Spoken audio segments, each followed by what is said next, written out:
Hey guys, Base Bump here, bringing you an updated going strategy guide for Dragonflight 10.1 Unholy Death Knight. Right, I released my video on Tuesday, like 5 hours after that happened. They nerfed Puzzle Box significantly, which essentially means that anything I said at the start of the video were just moot points, because we don't want Puzzle Box anymore as our best trinket in Season 2. Right? New video, let's talk about the Abyss trinkets, let's talk about crafter gear and kind of strategy when it comes to upgrades, that kind of thing. Hopefully this is going to be a bit more clear now that we have the patch for a couple of days. Me personally at least have a much better idea of exactly how to deal with this new system. So hopefully that will translate into a better made video. Anyway, let's talk about trinkets, right? So Unholy Death Knight in Season 2, ideally want one unused stat trinket, right? Something that gives you stat when you use it. And then a passive stat trinket, which kind of like on average gives you some stats over time, right? We actually have two choices for both of these. So for unused stat trinkets, it's either Vial Animated Blood, that's kind of like your BIS option, or you pick up Ridge's Fragment, which is similar in strength, but not really.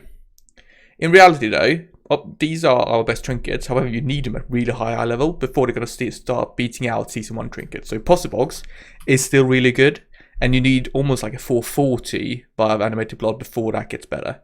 This also gives an indication that, you know, trinkets might not be the best slot to upgrade, because even though you get a 447 vial, it's just going to be a tiny bit better than like a previous Puzzle Box, or actually Hoof from the previous season. So something to keep in mind of when you want to spend your upgrades, and why it's so important to actually simulate whatever item you're looking at so you understand exactly the benefit of upgrading that item. Anyway, so that's the active part. Passive trinkets, we got the Ominous Chromatic Essence, and we got the class trinket Nefarian's Call to Suffering. Either of these two are fine. Nefarian's Call to Suffering is a little bit better, and the Ominous Chromatic Essence needs a little bit, like you need a couple of allies with it for it to gain significant power to become close to this. That's kind of like options. There are lots of other like passive trinkets that deal damage. Those are fine, but as always, simulate your character. Generally, get Vial, that's your best unused. Iridius is fine. Get them that Nefarians, that's your best passive. Ominous is fine as well. And this translates into Mythic Plus as well. It's the same priority there. Vial is the best one. Iridius is kind of fine. That kind of vibe. Alright, so that's trinkets. Let's talk about crafter gear and how to approach that. So in Season 2, our BIS embellishments will change. So we now want actually double of the Shadow Flame patch. It's very pricey at the moment, by the way, so don't feel too stressed about actually picking it up. But we want Shadow Flame patch on our boots and our belt. That's like a general recommendation. It is fine to put it elsewhere. Like you could do crafted wrists with a patch, you could craft shoulders with a patch, that kind of thing. So there's multiple different ones, and knowing what's best for you is a simulation question, right? You're spending your sparks here.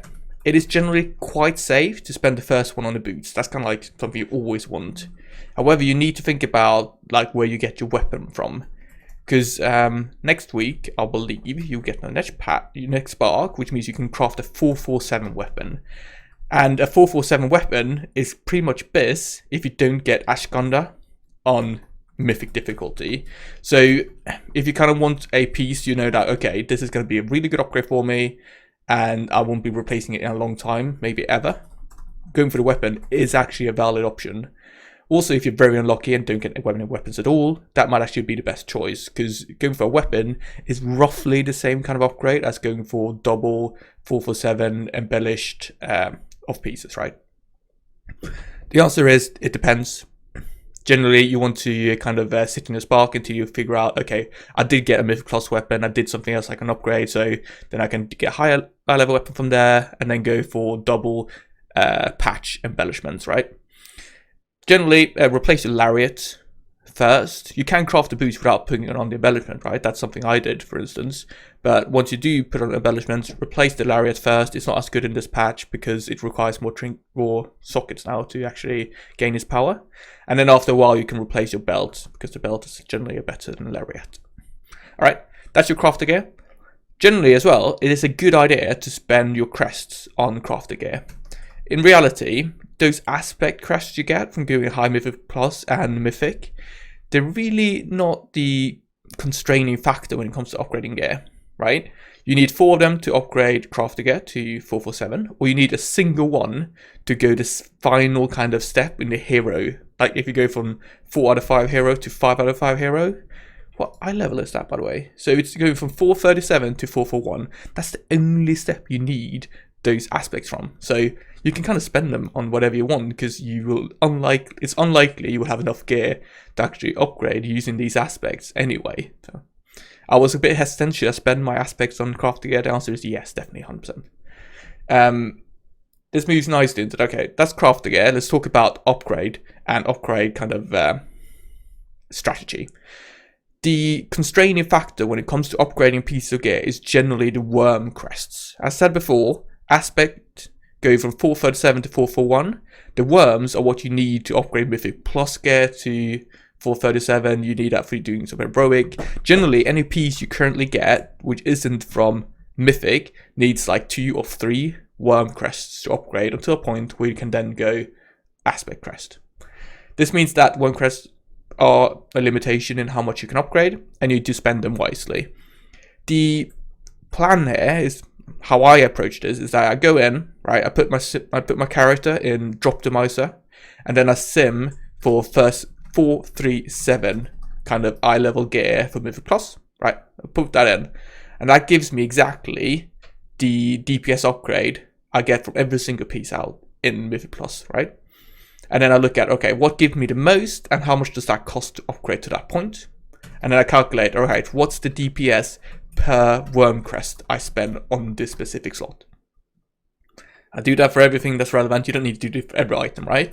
But it's going to be for the relevant parts, and you go, okay, so upgrading my, I don't know, ring gives me like, 300 DPS per crest.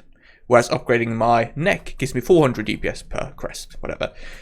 You calculate what's best, you try to target that and upgrade it. That's kind of the vibe.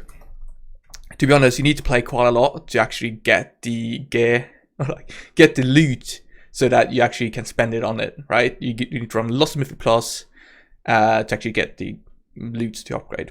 Anyway, that's the general approach. I think that's the easiest part. So there's nothing like trinkets, even though they have in the past been like, oh, this is really good to upgrade. I don't think that's true anymore because the trinkets in Season 2 are not strong enough compared to the old ones, in a sense. But again, that's a simulation question. It might be best for you if you don't have any good past trinkets or whatever. Alright, I hope that was sensible, concise, and easy to take something useful away from. Leave a comment down below, let me know what you thought about this video.